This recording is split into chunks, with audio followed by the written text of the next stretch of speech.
Hello friends, welcome to first matrix. तो कुछ दिनों पहले हमने एक Su-30 MKI की फ़ोटो को शेयर किया था और एक्सप्लेन किया था कि कैसे इसमें मॉडिफिकेशन दिखाई दे रहे हैं जो कि सॉफ्टवेयर डिफाइंड वीडियोस को लेकर हुए हैं, जहाँ पर हमने बताया था कि बिनेट को पूरी तरीके से यहाँ पर इंटीग्रेट किया गया है और VHF UHF के साथ साथ सेटकॉम भी एंटीना यहाँ पर दिखाई दे रहा है। तो हम बीनेट SDR का इस्तेमाल करते हैं जो कि एक स्ट्रॉन्ग मैनेट नेटवर्क है और एडवांस डेटा लिंकिंग के लिए इस्तेमाल किया जाता है। तो तेजस मार्क 1A में भी ये आपको शुरुआत से ही लगे हुए दिखाई देंगे और अब एक नई इमेज आ रही है जहां पर मिराज 2000 में भी चेंजेस दिखाई दे रहे हैं। एक नया एंटीना माउंट दिखाई दे रहा है जो कि सजेस्ट करता है कि यहाँ भी SDR का जो इंटीग्रेशन है ये हो रहा है। अब ये एंटीना UHF का है या सेटकॉम का है, इसके बारे में क्लैरिटी नहीं है, बट ये इंडिकेशन ज़रूर है कि यहाँ पर भी जो SDR है इसको लगाया जा रहा है। तो ये बात हम आपको बता दें कि मिराज 2000 पर हमारा अच्छा खासा कंट्रोल है। तो यहाँ पर जो अपग्रेड हैं ये डेफिनेटली फ्रांस द्वारा प्रोवाइड कराए जा रहे हैं, पर इनका मॉडिफिकेशन HAL द्वारा ही करा जा रहा है और काफ़ी कंपोनेंट्स HAL द्वारा खुद यहाँ पर लगाए जा रहे हैं। तो ये बात हम आपको बता दें कि जो फ्रांस ने यहाँ पर अपग्रेड प्रोवाइड कराया था वो IOC लेवल का था, पर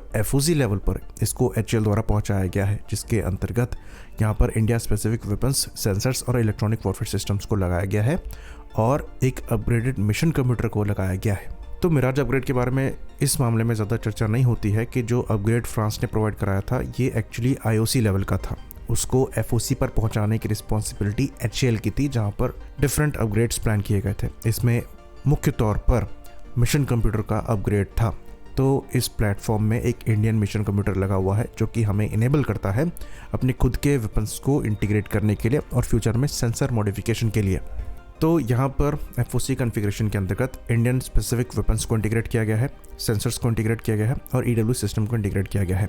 साथ में यहाँ पर एडिशनल कैपेबिलिटी मिली है better air to ground weapons की, जिसके अंतर्गत स्पाइस 2000 जैसे वेपन है। बेटर हेलमेट माउंटेड डिस्प्ले है, यहाँ पर डैश के लेटेस्ट वर्जन्स का इस्तेमाल हो रहा है। साथ में डिफरेंट टाइप्स की डेटा बस को यहाँ पर इंटीग्रेट किया गया है बिना परफॉर्मेंस को डिग्रेड किए हुए।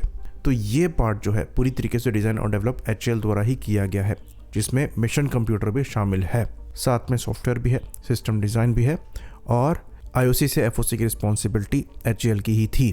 तो यहाँ पर HAL के पास अच्छा खासा कंट्रोल मिराज 2000 पर है और इसी के अंतर्गत जो डेटा लिंकिंग है इसका भी मॉडिफिकेशन किया गया है और यहाँ पर हम अपने डोमेस्टिक डेटा लिंक को लगा रहे हैं, जो कि एक काफ़ी अच्छी न्यूज़ है।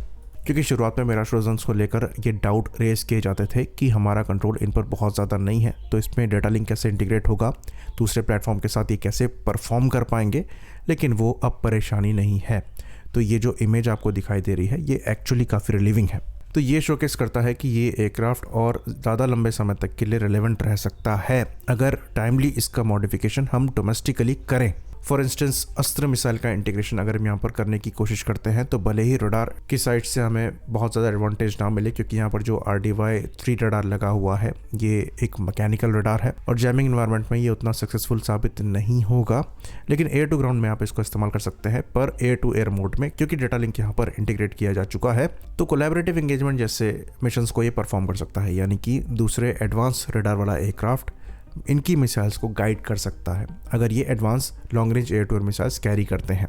तो डेटा लिंक आने से ये एक बड़ा एडवांटेज आपको मिल जाता है। साथ ही साथ जो मीका मिसाइल्स हैं जो कि फिलहाल मॉडर्न कॉम्बैट के लिए उतनी सूटेबल नहीं है, उनके रिप्लेसमेंट को भी हम फ्यूचर में देख सकते हैं और इस प्लेटफॉर्म के रेलेवेंस को बढ़ा सकते हैं। इवन यहाँ पर हम डोमेस्टिक मॉडिफिकेशन भी कर सकते हैं अगर फर्दर इन प्लेटफॉर्म्स को हम इस्तेमाल करना चाहें तो ये एयरक्राफ्ट अभी भी काफ़ी कैपेबल है। फ्रांस द्वारा पूरी तरीके से रफाल की तरफ शिफ्ट कर लिया गया, जिसकी वजह से इस प्लेटफॉर्म को जो सपोर्ट है वो धीरे धीरे खत्म हो रहा है, इसलिए ज़्यादातर कंट्रीज जो हैं इनको रिटायर कर रही हैं, लेकिन एयर फ्रेम अभी भी बहुत कैपेबल है, इसमें लाइफ है और अगर हम इनको प्रॉपरली मॉडिफाई करते हैं तो ये आने वाले 10 साल बड़े आराम से रेलेवेंट रह सकते हैं। नेटवर्क एनवायरनमेंट में तो खासकर एयर टू ग्राउंड ऑपरेशंस में ये खासकर शाइन करेंगे।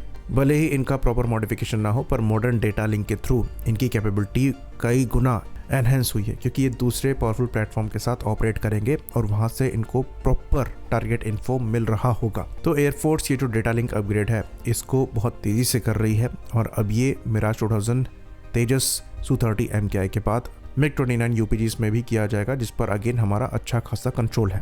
तो एयरफोर्स नेट सेंट्रिक ऑपरेशंस को लेकर बहुत जल्द तैयार होती दिखाई दे रही है, जो कि एक बहुत अच्छी न्यूज़ है। आई होप इन्फॉर्मेशन यहाँ पर क्लियर रही हो। इसी बात पर इस वीडियो को हम खत्म करेंगे। लाइक करिए, सब्सक्राइब करिए। जय हिंद।